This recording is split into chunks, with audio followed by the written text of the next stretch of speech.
周一長談深入時事話題，今日係2017年我哋第一次同大家見面。首先祝大家身體健康，心中永遠有陽光太陽，而且係平安快樂健康。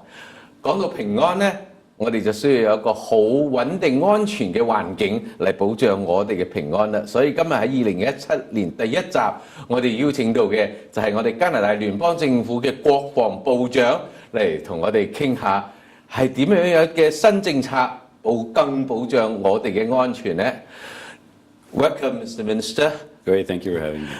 Today is the first episode that we are going to present to our audience in the year 2017. So, Happy New Year. No, Happy New Year to you and everyone, and New Year brings a lot more prosperity as well. Yes, as I opened the show, I told my audience that I greet them all happiness and safety and peace. So, safety and peace is your job, right? Yes, your job is to guarantee us. So facing the 2017, there will be new challenge, and everyone around the whole world knows that the biggest, let's say challenge or opportunity is President Trump. Yes. Everyone is expecting a lot of new ideas that he will throw to the world. Are you ready? Yes. And how do you think that it will affect our safetyness and also NORAD? Well, when it comes to any new U.S. administration, there's always great opportunities as well. Opportunities to be able to move a relationship forward, a relationship that Canada-U.S. has had for a very long time. And with any administration, there's also challenges as well. But we will work through those like we have done in previous administrations. But one thing we can rest assured is the Canada-U.S. relations have been strong for an extremely long time, regardless of what government is in Canada or the U.S. And we will continue to have that great relationship. And NORAD is one brilliant example of that relationship. It is an only in the world the only binational command. This is not us being part of something. We co-own NORAD alongside the U.S., and that shows the deepness of our two countries' relationship. Well, in a very mature the democratic polity, I don't think any one person, and I hope that not any one new administration can change the foundation of a lot of things that has been built for many years. Do you have that confidence about the co-defense between Canada and the United States? Oh, absolutely. We demonstrated this. If you look at with our times from World War I, even to recently, when the 9/11 attacks took place. Our NATO obligation, Article 5, was requested by the Americans, where it says attack on one is attack on all. And many nations came to the call, including Canada as well, where we spent our longest fighting our longest war in Afghanistan, where we lost so many of our blood and treasure there. Mm-hmm. And just goes to show the relationship that we do have. Our relationship is not going to change because our continental defense counts on this, and we've done a lot of work on this. I have a great relationship with the current Secretary of Defense, Ash Carter, and I look forward to working with the new Secretary of Defense, who's just been recently named as well. How about the North? We have a lot of problems recently, or challenges in recent years with Russia about northern, close to the pole, and we need, particularly with the United States, to defend that area, or even to make sure that area's territory and borderline is clear. Well, it's a speculation, and I don't know if I am pushing you to a uncomfort zone, is that while the United States, Trump and Putin is in a very, very, very good relationship, do you think that might change the dilemma on the negotiation or in our national defense on the northern border? No, our Canadian sovereignty is extremely important to us. As part of our defense policy review that we just completed and will be released shortly, we take into the North was a considerable portion that we looked at, and how we're going to modernize the work up there, and not just from a defense perspective, from an entire government, from the environment, from fisheries, our search and rescue response. we're looking at that. And our defense aspect also is part of that. NORAD plays a key role to the defense of the U.S. and Canada and North America.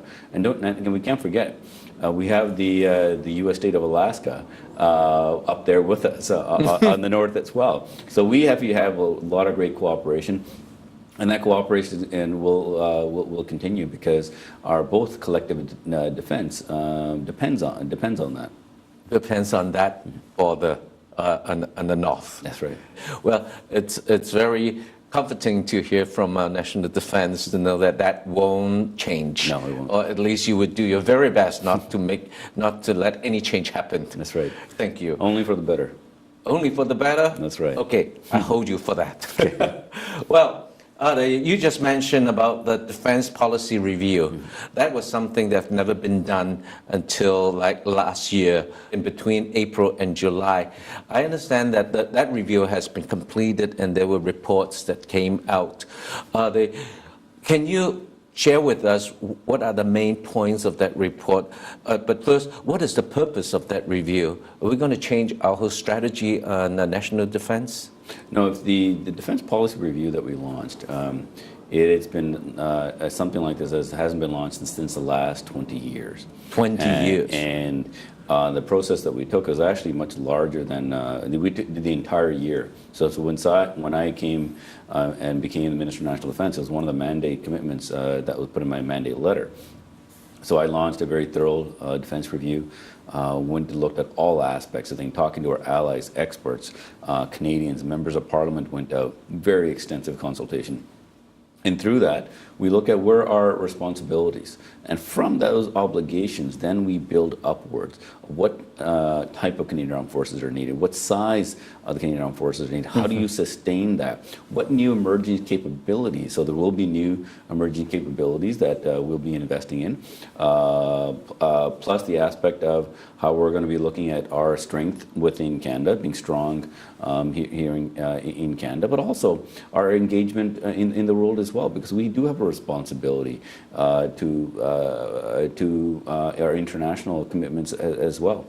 Things don't happen in isolation anymore. So what we do overseas is critically valuable, but anything that we do, we want to make sure we have a meaningful contribution. So our work that we have done in Iraq with the coalition, our NATO partners as well, we've taken a leading role there. And also our peace operations will have a significant role on reducing conflict as well. And Canada is very proud to be getting more actively engaged in peace operations with the United Nations. Well, there were 4 reports that came out that came to the public. It became a public knowledge, and so all the areas that you have mentioned, what are the conclusions after those reviews? You said the internally what kind of role we play. Moving towards 2017, what would be new? Well, not just what are the conclusions of those? It's not released just yet. It'll be released shortly. But one thing I can tell you is the process that we've taken, how thorough it's been. So it's about looking at what are our needs today, but also making sure we have the right investment and what the Canadian Armed Forces needs to be, not 10 to 20 years from now as well. So it's a very long-term vision of defense and how it relates to our commitments as Canada within our foreign policy as well. But one thing I can assure you is regardless of new capabilities, what we're going to be doing in the world, the best capability, our number one capability are women and men in the Canadian Armed Forces, and how we're going to be investing in them, making sure that from day one when they do join, they're going to be looked after, and making sure that they leave healthy as well. And anybody who is injured, we're going to make sure that they're going to be well looked after, including their families.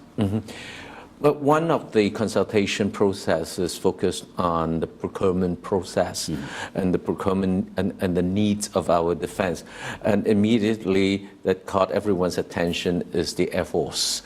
I know that there was some new announcements, but from all the media that we have read, we're not sure what it wasn't exactly clear. Can you they clarified for us what is our policy in replacing the plane at Absolutely. this point? The one thing is the replacement of our fighters didn't require me to do an analysis to know that we need to replace our fighters. So we already started a lot of work on how we're going to replace those fighters from day one. But the thing is, this file has been so mismanaged by the previous government.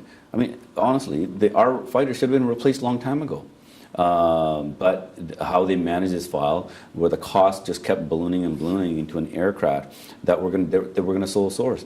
I don't know if you know, we should have been actually literally taking ownership of aircraft now, but some of those planes are still being tested. So that decision that we made, we're not going to sole source directly for the F-35. What we're going to do is we're going to be launching a full open competition, allowing any company with an aircraft that meets our requirements to compete. And so that's going to be launched actually very shortly, just right after we launch the defense policy. Open competition will launch. The other thing we've done also is we're going to be investing in our current fleet, making sure that we have enough invest in our aircraft that they have the right sophistication, the airworthiness to keep going through the transition period. But in addition to this, I didn't want to take any chances if there are delays in procurement or some aircraft are not upgraded in enough time. That's why we are buying an interim fleet as well of 18 Super Hornets. The discussions are ongoing with Boeing through Minister Foote, and through those discussions, we have decided that we want to and need to invest in buying 18 Super Hornets, buying brand new aircraft. And these are not F-18s. The Super Hornets are brand new aircraft, very sophisticated as well, as an interim fleet. So not only are we going to have a full competition, a proper competition for any aircraft to compete, we're investing in the existing fleet, but we're making additional investment into our defense to make sure that we fill this gap. Thank you. Let's take a break and we'll come back to talk about the international role that we are going on. Thank you. 我哋休息一陣，應該翻嚟繼續傾。